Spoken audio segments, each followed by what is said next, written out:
उम्मीदवारों के समर्थन में मुझे सुनने के लिए यहाँ इकट्ठा हुए हैं, तो उसके लिए मैं आप सभी लोगों का हार्दिक दिल से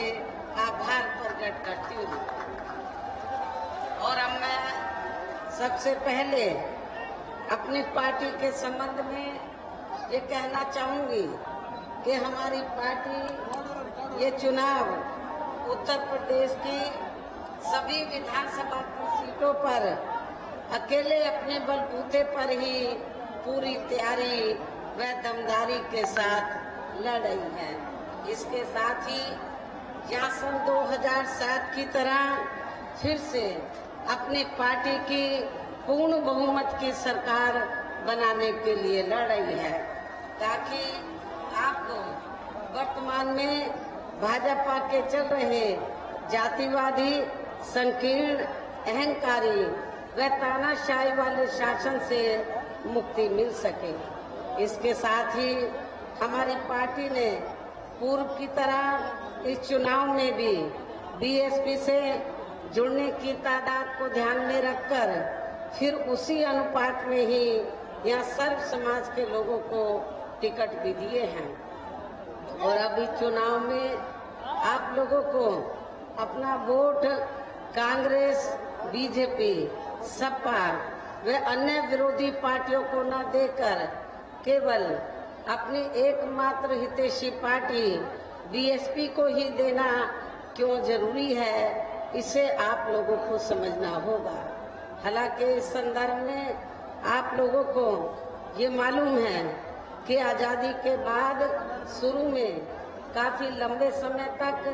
केंद्र व उत्तर प्रदेश सहित देश के अधिकांश राज्यों में भी कांग्रेस पार्टी की ही अकेले यहाँ सरकारें रही हैं, किंतु इनकी गलत नीतियों एवं गलत कार्य प्रणाली की वजह से ही अब ये पार्टी केंद्र व काफी राज्यों के साथ साथ यहाँ उत्तर प्रदेश की सत्ता से भी बाहर हो चुकी है। इसके साथ ही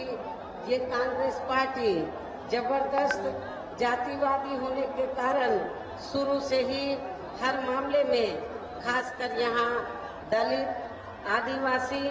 व अन्य पिछड़ा वर्ग विरोधी पार्टी भी रही है और अभी भी है, जिस कारण ही केंद्र में रही इस पार्टी की सरकार ने इन वर्गों के मसीहा व भारतीय संविधान के मूल निर्माता परम पूज्य बाबा साहब डॉक्टर भीमराव अम्बेडकर को भारत रत्न की उपाधि से भी सम्मानित नहीं किया था, जिसके लिए वो हर प्रकार से पात्र भी थे। इतना ही नहीं बल्कि इनके मूवमेंट को आगे बढ़ाने के लिए अपनी पूरी जिंदगी समर्पित करने वाले मान्यवर श्री काशीराम जी के देहांत होने पर भी केंद्र में उस समय इसी कांग्रेस पार्टी की रही सरकार ने उनके सम्मान में एक दिन के लिए भी राष्ट्रीय शोक घोषित नहीं किया था, तथा न ही इस पार्टी की रही सरकार ने पिछड़े वर्ग की आरक्षण संबंधी मंडल कमीशन की रिपोर्ट को भी लागू किया था, जिसे फिर बीएसपी ने अपने कड़े संघर्ष व अथक प्रयासों से केंद्र में रही श्री बीपी सिंह की सरकार से ही इसे लागू कराया था। साथ ही इसी सरकार में ही बाबा साहब डॉक्टर भीमराव अम्बेडकर को भी भारत रत्न की उपाधि से सम्मानित किया गया था। लेकिन अब केंद्र व अधिकांश राज्यों की भी सत्ता से बाहर होने पर यही कांग्रेस पार्टी खासकर दलितों, आदिवासियों व अन्य पिछड़े वर्गों के वोटों की खातिर आए दिन किस्म किस्म की नाटकबाजी करती रहती है, जबकि इन वर्गों के मामले में इस पार्टी की सच्चाई तो ये है कि कांग्रेस पार्टी जब सत्ता में होती है और इनके अच्छे दिन होते हैं तो तब इस पार्टी को इन वर्गों का विकास व उत्थान आदि याद नहीं आता है, तथा न ही इनको महिलाओं की भी भागीदारी याद आती है। इतना ही नहीं बल्कि इस पार्टी के बाद खासकर यहाँ सपा व बीजेपी आदि की बनी सरकार में भी यूपी की जनता अधिकांश मामलों में काफी ज्यादा दुखी रही है। सपा की सरकार में तो ज्यादातर यहाँ गुंडों, बदमाशों, माफियाओं, अराजक तत्वों व सरेआम लूट खसोट करने एवं दंगे फसाद आदि कराने वालों का ही राज रहा है, जिसकी खास वजह से ही इस सरकार में हमेशा यहाँ तनाव की स्थिति बनी रही है। प्रदेश में विकास के कार्य भी सपा सरकार में प्रदेश में विकास के कार्य भी ज्यादातर यहाँ एक विशेष क्षेत्र एवं एक विशेष समुदाय के लोगों तक ही सीमित होकर रह गए हैं। खासकर दलितों व अति पिछड़े वर्गों तथा इनके संतों, गुरुओं व महापुरुषों आदि के साथ तो हर स्तर पर अधिकांश समय इनका सोतेला रवैया ही देखने के लिए मिला है, जिसकी जानकारी आप लोगों को भी है। उन्हें मैं यहाँ दोहराना नहीं चाहती हूँ। इसी प्रकार भाजपा सरकार की भी नीतियाँ व कार्यशैली अधिकांश यहाँ जातिवादी, पूंजीवादी एवं आरएसएस के संकीर्ण एजेंडे को ही लागू करने पर टिकी रही हैं, जिससे प्रभावित एवं शिकार हुए लोगों का इस सरकार में सही से विकास व उत्थान आदि नहीं हो सका है। साथ ही इनका हर स्तर पर काफी ज्यादा उत्पीड़न भी हुआ है। धर्म के नाम पर हमेशा यहाँ तनाव व नफरत आदि का वातावरण ही बना रहा है। प्रदेश में अपराध भी काफी ज्यादा बढ़े हैं। खासकर दलित, अकलियत व महिलाएं आदि भी इस सरकार में कतई भी सुरक्षित नहीं रही हैं, लेकिन मीडिया में इनके सही आंकड़ों को ज्यादातर दबा दिया जाता है। इसके अलावा प्रदेश में गरीबों, मजदूरों, बेरोजगारों व अन्य मेहनतकश लोगों के साथ साथ दलितों, आदिवासियों व अन्य पिछड़े वर्गों, मुस्लिम एवं अन्य धार्मिक अल्पसंख्यक समाज के लोगों के हित व कल्याण के लिए वर्षों से जो भी यहाँ सरकारी योजनाएं चल रही थी, तो उनका भी इन्हें वर्तमान भाजपा सरकार में सही से पूरा लाभ नहीं मिला है। साथ ही दलितों व पिछड़े वर्गों को भी अब आरक्षण का पूरा लाभ वर्तमान भाजपा सरकार में नहीं मिल पा रहा है, क्योंकि इन्होंने बड़े बड़े सरकारी कार्य ज्यादातर प्राइवेट सेक्टर के जरिए ही कराए हैं, जिसमें इनके लिए आरक्षण की कोई भी व्यवस्था नहीं है। सरकारी नौकरियों में भी इनका आरक्षण का कोटा पूरा नहीं किया गया है। मुस्लिम व अन्य धार्मिक अल्पसंख्यक समाज के लोगों के साथ तो बीजेपी की सरकार में अधिकांश यहाँ पक्षपात वाला रवैया ही अपनाया गया है। विशेषकर मुस्लिम समाज तो इस सरकार में सबसे ज्यादा दुखी रहा है। आपके पश्चिमी यूपी में ही नहीं बल्कि पूरे उत्तर प्रदेश में जहाँ जहाँ धार्मिक अल्पसंख्यक समाज में से मुस्लिम आबादी है, तो वहाँ मुस्लिम समाज के लोगों को इनके साथ इन्होंने हर मामले में व हर स्तर पर सोतेला रवैया अपनाया है। और इतना ही नहीं, छोटे छोटे मामलों में भी बड़ी बड़ी धाराओं के तहत मामले दर्ज करके इनको जेल के अंदर भेजा है। इनमें दहशत का वातावरण कायम रखा है। वर्तमान भाजपा सरकार में तो जो खासकर मुस्लिम समाज के लोगों में दहशत इनमें पैदा की गई है, डर, भय, दहशत, और ये हमेशा इस सरकार में ये महसूस करते रहे हैं कि कब इनके जान माल व मजहब को ये लोग क्षति पहुंचा दें। ये सब मुस्लिम भाइयों को मालूम है। तो काफी स्थिति खराब रही है धार्मिक अल्पसंख्यक समाज में से, खासकर मुस्लिम समाज की। वैसे तो समाज के अन्य वर्ग के लोग भी काफी दुखी रहे हैं, लेकिन इन्होंने विशेषकर मुस्लिम समाज को अपना निशाना बनाकर तो इनको काफी नुकसान पहुंचाया है। दहशत के वातावरण में ये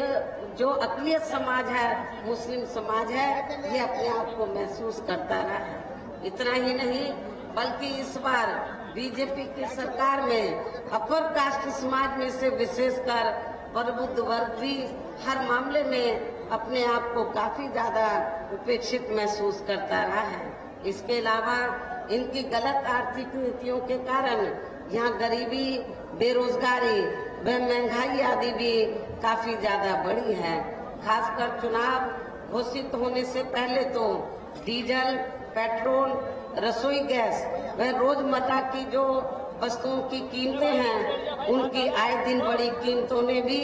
जनता की काफी ज्यादा मुश्किलें बढ़ाई हैं। और ऐसा लगता है कि चुनाव खत्म होने के बाद पुनः इनकी कीमतें बढ़ा दी जाएंगी। इसके साथ साथ उत्तर प्रदेश सहित पूरे देश में किसान भी केंद्र सरकार की गलत नीतियों के कारण काफी ज्यादा दुखी व परेशान रहा है और अभी भी है। साथ ही प्रदेश में बेरोजगार लोगों को रोजगार नहीं मिलने के कारण ही ज्यादातर इनको इस सरकार में पलायन भी करना पड़ा है। इस प्रकार से इन सभी विरोधी पार्टियों की रही सरकारों में शुरू से यहाँ यूपी की जनता काफी ज्यादा दुखी व परेशान रही है। विशेषकर कोरोना महामारी के दौरान तो इन सभी की हालत और भी ज्यादा खराब हो गई है। ऐसे में इन सभी विरोधी पार्टियों की रही सरकारों से निजात पाने के लिए अभी चुनाव में यहाँ प्रदेश की जनता को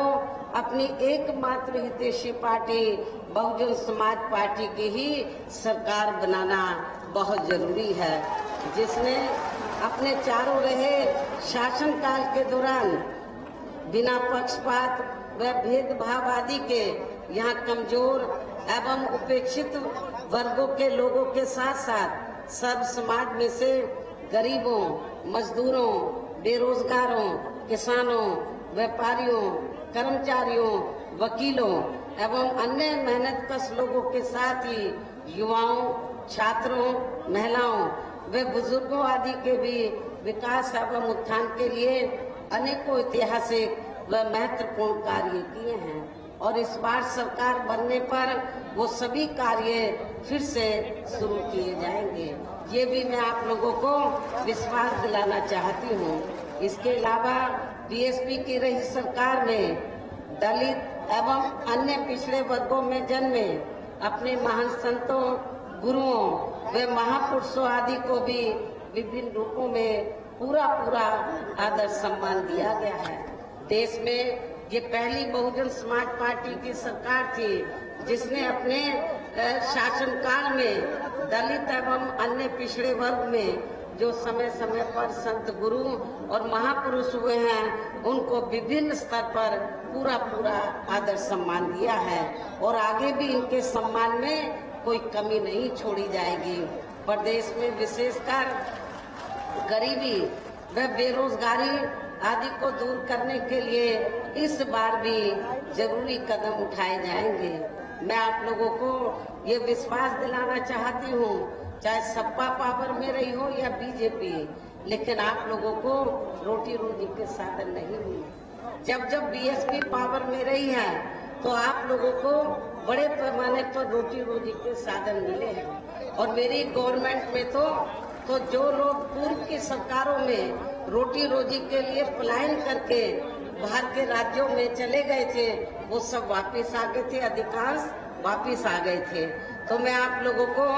ये विश्वास दिलाना चाहती हूँ, जब इस बार बीएसपी पावर में आ जाएगी तो आप लोगों को खास तौर से जो नौजवान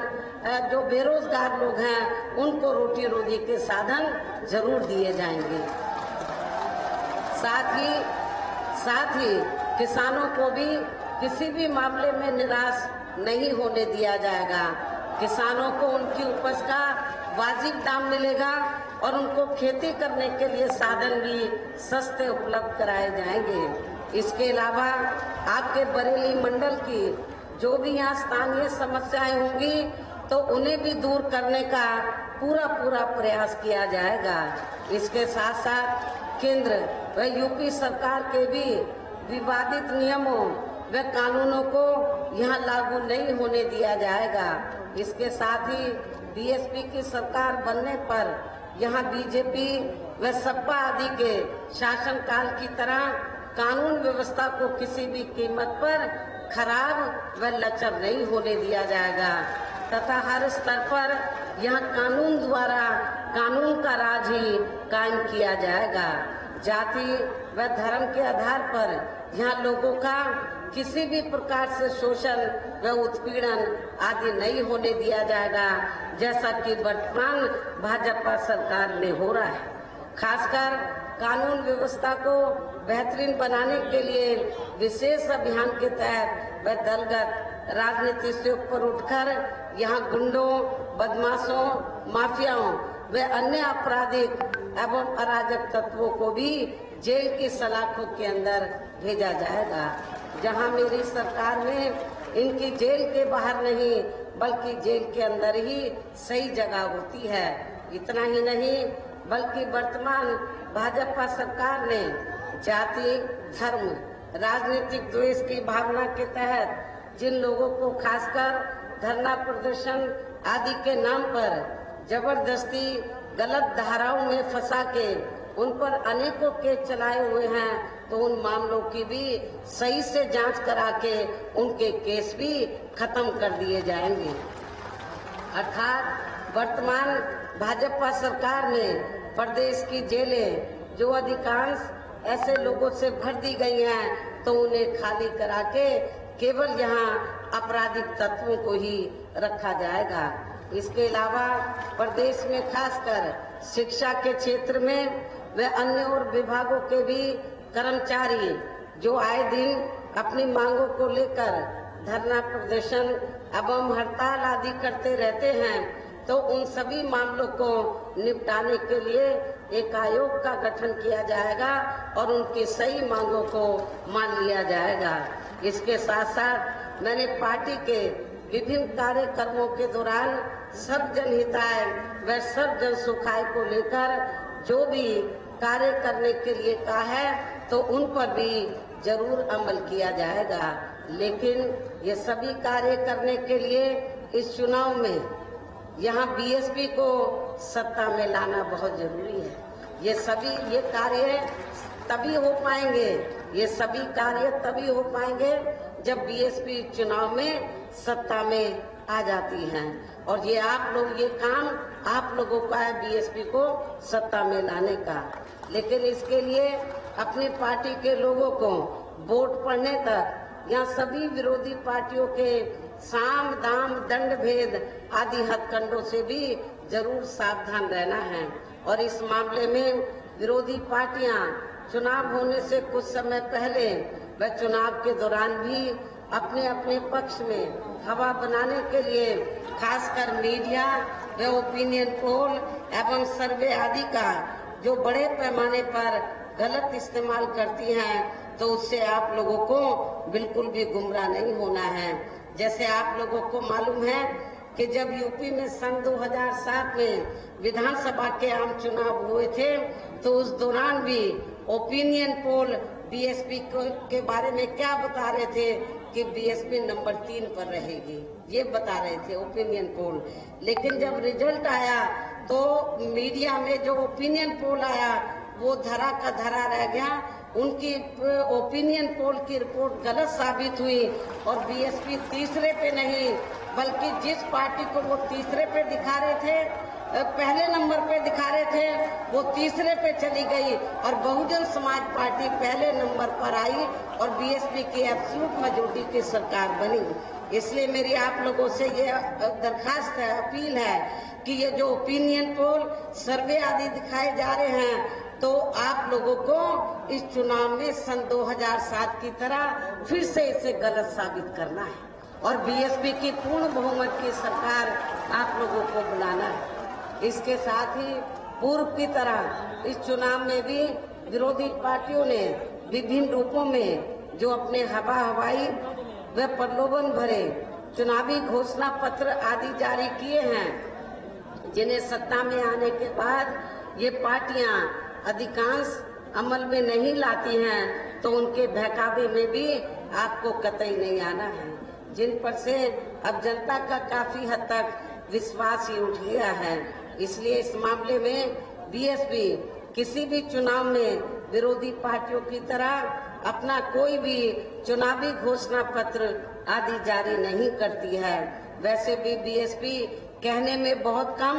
बल्कि कार्य करके दिखाने में ही ज्यादा विश्वास रखती है, और ऐसा हमने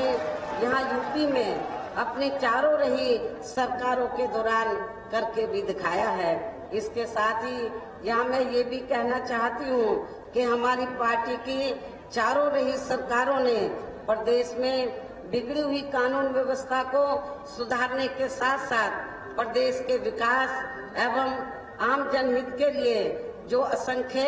अति महत्वपूर्ण कार्य किए हैं, वो अभी तक यहाँ किसी भी विरोधी पार्टी की सरकार ने नहीं किए हैं, बल्कि ज्यादातर उन्हीं कार्यों के नाम व स्वरूप आदि बदलकर अब विरोधी पार्टियों की सरकारें उन्हीं को ही भुनाने में लगी रहती हैं। लेकिन उन कार्यों के प्रति इनकी नियत व सोच सही नहीं होने के कारण उसमें भी ये पार्टियां ज्यादा सफल नहीं हो पाई हैं। और अब मेरा यही कहना है कि आप लोगों को इस चुनाव में अपने हित व कल्याण के लिए, अपने भले के लिए, अपने विकास व उत्थान के लिए यहाँ फिर से यूपी में बीएसपी की सर्वजनहिताय व सर्वजन सुखाय की नीतियों पर आधारित सरकार बनाना बहुत जरूरी है। और इसके लिए पार्टी के लोगों को वोट पड़ने वाले दिन कोरोना नियमों का भी पालन करते हुए सबसे पहले सुबह उठते ही व समय से अपने अपने पोलिंग बूथों पर अपना वोट डालने के लिए जरूर जाना है। हमारे जो बुजुर्ग हैं या बीमार हैं, मैं उनके बारे में तो नहीं कह सकती,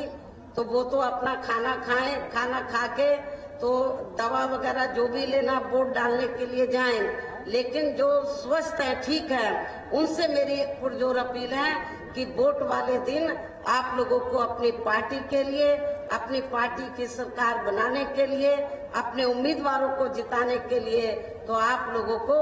तब तक उस दिन कुछ घंटों का उपवास रखना, व्रत रखना है, जब तक आप लोग अपना वोट डालकर अपने अपने पोलिंग बूथों पर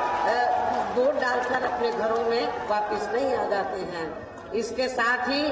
आपका वोट अन्य कोई व्यक्ति ना डाल सके, इसका भी आप लोगों को खुद ही ध्यान रखना है। इसके साथ साथ अपनी पार्टी का कोई भी वोट पड़ने से ना रह जाए, तो उसका भी पार्टी की हर पोलिंग बूथ की कमेटी को विशेष ध्यान रखना है। इन्हीं जरूरी बातों के साथ ही अब मेरी बीएसपी के लोगों से यही अपील है कि पार्टी ने यहाँ आपके बरेली मंडल में जिन भी विधानसभा की सीटों पर अपने उम्मीदवारों को चुनाव के मैदान में उतारा है, जो यहाँ आप लोगों के बीच में मौजूद भी हैं, तो उन्हें आप लोगों को वोट वाले दिन अपनी पार्टी के हाथी चुनाव चिन्ह के सामने वाले बटन को दबाकर जरूर जिताना है। और फिर से आपको यहाँ सन 2007 की तरह ही बीएसपी की अपनी पूर्ण बहुमत की सरकार जरूर बनाना है। तभी फिर प्रदेश में अमन चैन कायम होने के साथ साथ यहाँ सभी वर्गों, धर्मों के लोगों का भी सही से विकास व उत्थान आदि हो सकता है। साथ ही यहाँ अन्याय, अपराध, भय व भ्रष्टाचार मुक्त एवं विकास युक्त वातावरण भी पैदा हो सकता है। तथा तभी फिर यहाँ परम पूज्य बाबा साहब डॉक्टर भीमराव अम्बेडकर एवं मान्यवर श्री कांशीराम जी आदि का भी सही सपना साकार हो सकता है। इस उम्मीद के साथ ही अब मेरा यही कहना है कि आपके बरेली मंडल में तो वैसे तो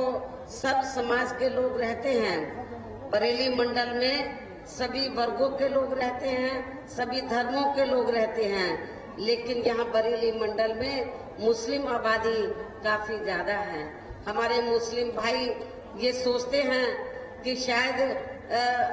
सपा सरकार में उनको कुछ मिलेगा या उनके हितों की रक्षा की जाएगी, तो मैं मुस्लिम भाइयों को ये बताना चाहती हूँ, आपके सपा जब यहाँ पावर में रही न आपके हितों की रक्षा की गई, और अब तो सपा का हाल ये है कि इस बार चुनाव में जो मुस्लिम समाज है, बरेली मंडल का ही नहीं पूरे उत्तर प्रदेश का, समाजवादी पार्टी में ये जो सपा है इस चुनाव में, तो जो मुस्लिम समाज है अपने आप को ठगा सा महसूस कर रहा है। पूरे 5 साल तक मुसलमानों से तो समाजवादी पार्टी ने उनसे अपनी पार्टी के लिए सेवाएं ली, लेकिन जब टिकट देने की बात आई तो उनको उनकी आबादी के हिसाब से उनको टिकट नहीं दिया गया, उनकी संख्या के हिसाब से उनको उचित प्रतिनिधित्व नहीं दिया गया। तो मुस्लिम भाइयों को मैं बताना चाहती हूँ, हमने अकेले बरेली मंडल में ही नहीं बल्कि पूरे उत्तर प्रदेश में जहाँ जहाँ मुस्लिम आबादी ज्यादा है, हमने उनको टिकट देने के मामले में उचित भागीदारी दिया है। और मैं उनको ये भी विश्वास दिलाना चाहती हूँ, जब बीएसपी पावर में आ जाएगी तो आपके हितों का हर मामले में हर स्तर पर पूरा ध्यान रखा जाएगा। आपके साथ पक्षपात या भेदभाव वाला वातावरण आपके साथ इस्तेमाल वातावरण पैदा नहीं किया जाएगा। ऐसा आपको नहीं लगेगा कि बीएसपी की सरकार में सौतेला रवैया अपनाया जा रहा है, भेदभाव वाला रवैया अपनाया जा रहा है। ऐसे मुस्लिम समाज के लोगों को नहीं लगेगा। वैसे तो हमारी पार्टी सब जनहिताय व सब जन सुखाई की है, सभी धर्मों सभी वर्गों के लोगों का एक समान ध्यान रखती है, लेकिन किसी की उपेक्षा नहीं करती है, किसी भी समाज की या किसी भी धर्म के लोगों की उपेक्षा नहीं करती है। ये भी मैं आप लोगों को विश्वास दिलाना चाहती हूँ। और वैसे भी बरेली मंडल के जो लोग हैं तो उनका मेरे से विशेष लगाव है। तो बरेली मंडल के लोगों का और खास तौर से जो बदायूं जिला है, तो जिसको बहुत पिछड़ा हुआ जिला मान के चलते थे, तो जब बीएसपी की सरकार बनी तो हमने उसका विकास भी किया। लेकिन इस पश्चिमी यूपी में बरेली जिले के लोगों, बरेली मंडल में बदायूं जिले के लोगों ने कहा कि बहन जी यहाँ से विधानसभा का आम चुनाव उनको लड़ना चाहिए। आज से कई चुनाव पहले जब वहाँ के लोगों की दिल्ली तमन्ना थी, तो मैंने वहाँ से जब चुनाव लड़ा था उन्होंने मुझे जिताकर भेजा। इसलिए कुछ ज्यादा ही लगाव है बरेली मंडल के लोगों से और खास तौर से बदायूं जिले के लोगों से। इसलिए मैं आप लोगों को ये बताना चाहती हूँ कि चाहे तो मुरादाबाद मंडल है, तो चाहे मुरादाबाद मंडल में जैसे बिजनौर जिले के लोग अपने आप को सोचते हैं कि बहन जी हमारी है, इसी प्रकार बरेली मंडल में बदायूं जिले के लोग भी सोचते हैं कि बहन जी हमारी है। लेकिन मैं मुरादाबाद मंडल के साथ साथ तो बरेली मंडल के लोगों को भी ये बताना चाहती हूँ, अब मैं आप सब लोगों के हित की मैं बात करती हूँ तो मैं आप सब लोगों की हूँ। अब मैं अकेले बिजनौर या बदायूं की नहीं, लेकिन उनका अधिकार बनता है क्योंकि उन्होंने मुझे जिताकर भेजा, पार्लियामेंट में भी भेजा, असेंबली में भी भेजा। लेकिन मैंने जीतने के बाद, सरकार बनने के बाद तो पक्षपात वाला रवैया नहीं अपनाया। मैंने मुरादाबाद मंडल में भी, बरेली मंडल में भी सभी क्षेत्र का पूरा उनके डेवलपमेंट का पूरा ध्यान रखा था। इसलिए मेरा आप लोगों को यही कहना है, बरेली मंडल के लोगों को, तो चाहे शाहजहांपुर है, चाहे पीलीभीत है, चाहे बरेली जिला है, चाहे बदायूं जिला है, जब बीएसपी पावर में आ जाएगी तो आपके बरेली मंडल के सभी जिलों का पूरा ध्यान रखा जाएगा, उनके विकास और उत्थान का। और इन चारों जिलों में जो रहने वाले लोग हैं उनकी सभी समस्याओं का उनका जरूर समाधान किया जाएगा। ये भी मैं आप लोगों को विश्वास दिलाना चाहती हूँ। अब मैं आप लोगों का और ज्यादा समय न लेते हुए अब मैं यही कहना चाहती हूँ कि अब आप लोगों को इस चुनाव में क्या करना है, अब आप लोगों को हर पोलिंग बूथ को जिताना है, बीएसपी को सत्ता में लाना है। हर पोलिंग बूथ को जिताना है, बीएसपी को सत्ता में लाना है। वैसे आज आप लोगों के जोश को देखकर मुझे ऐसा लग रहा है कि आप लोग बीएसपी के नेतृत्व में अपनी 5वीं बार सरकार जरूर बनाएंगे। आप लोगों का जो जोश है उसको देखकर ऐसा लग रहा है कि आप लोग बीएसपी के नेतृत्व में 5वीं बार अपनी सरकार जरूर बनाएंगे और अपनी बहन जी को 5वीं बार उत्तर प्रदेश का मुख्यमंत्री जरूर बनाएंगे। ऐसा मुझे आप लोगों के जोश और खरोश को देखकर ऐसा लग रहा है। इस विश्वास के साथ ही अब मैं पुनः अपनी पार्टी के सभी उम्मीदवारों को जिताने की पुरजोर अपील करते हुए अपनी बात यही समाप्त करती हूँ। जय भीम व जय भारत। बहुजन समाज पार्टी जिंदाबाद।